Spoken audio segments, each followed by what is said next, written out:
Okay, let's unpack this. Imagine, well, the oldest, most secret election on Earth. We're talking about the Conclave, Hmm. that hidden gathering where cardinals pick a new pope.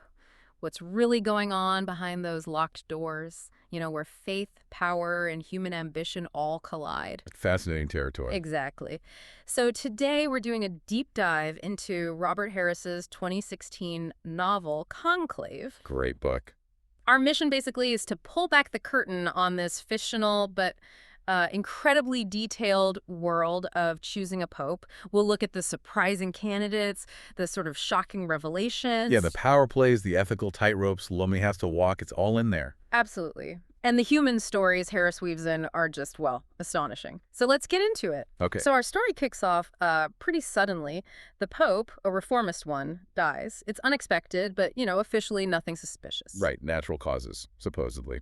Which leaves Cardinal Jacopo Lumley, he's the dean of the College of Cardinals, with this huge responsibility overseeing the next conclave. And right away, there are frontrunners. Yep, four main ones pop up. You've got Aldo Bellini, the liberal, Joseph Tremblay, very ambitious, Joshua Ariami, the traditionalist, and then Goffredo Tedesco, who's pretty reactionary. A real mix. But the calm doesn't last long, does it? Not at all. Almost immediately, Archbishop Janusz Winiak comes forward. He claims the late pope had secretly demanded Tremblay resign. And he mentions a withdrawn report. That's the first hint of something hidden, right? Exactly. Sets the stage for suspicion. And it makes you wonder, doesn't it, how much is really kept secret, even in these, sacred institutions. That initial intrigue, it only deepens. Oh, definitely. Because then, totally out of the blue, Cardinal Vincent Benitez arrives. Filipino cardinal. The one created in Pector, in secret. Yes, by the late pope, and nobody really knew about him. Then, on the very first ballot, he gets one vote. Just one.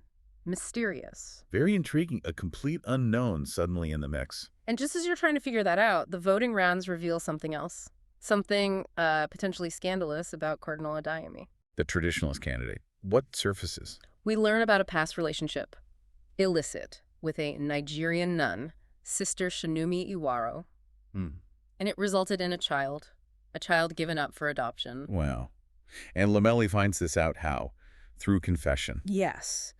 Which puts him in this awful ethical bind. He's bound by the seal of confession, absolutely sacred, but he knows what this could mean for Adeyemi for the church. That's where Harris really turns the screws on Lomelli, doesn't he? That pressure between spiritual duty and, well, institutional realities. Oh, totally. But the deceit doesn't stop there. It gets deeper. How so? Lomelli starts digging. He figures out that Tremblay, the ambitious one, actually arranged for Sister Shinumi to be transferred to Rome.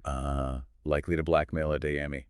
Use that secret against him. Seems very likely. So Lomelli, feeling something's deeply wrong, decides to break the seals on the late Pope's private rooms. A big step. And what does he find? Hidden financial records. And that withdrawn report Wuniak mentioned. The smoking gun. Pretty much. It details Tremblay's simony. Basically giving cash payments to other cardinals, likely for their support.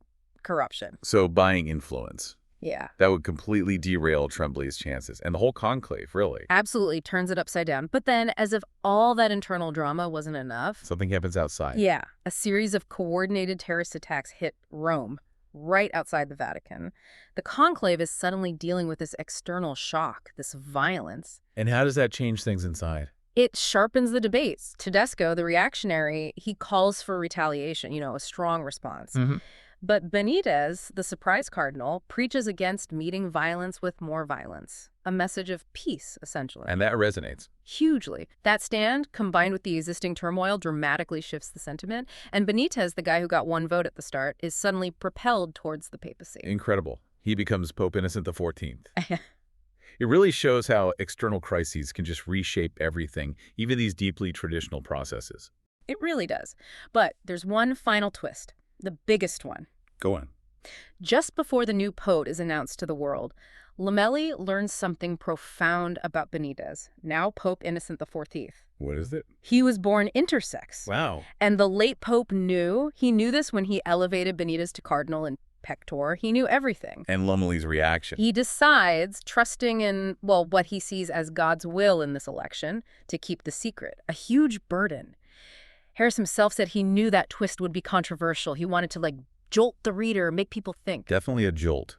So when you step back, what's the takeaway here? Harris's Conclave isn't just a thriller, is it? No, not at all. It feels more like a deep look at the human side of this supposedly divine institution. You see the ambition, the moral struggles, the really personal secrets. Yeah, it forces you to think about the hidden lives behind these very public figures, the compromises made. Exactly. The tension between tradition and, well, the messy reality of human beings. Yeah. And how external events can just force change. So as we wrap up this deep dive, maybe here's something provocative for you, the listener, to consider.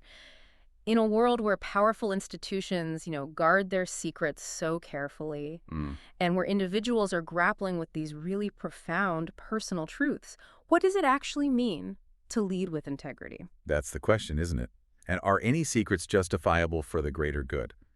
Where do you draw that line? Someone to think about.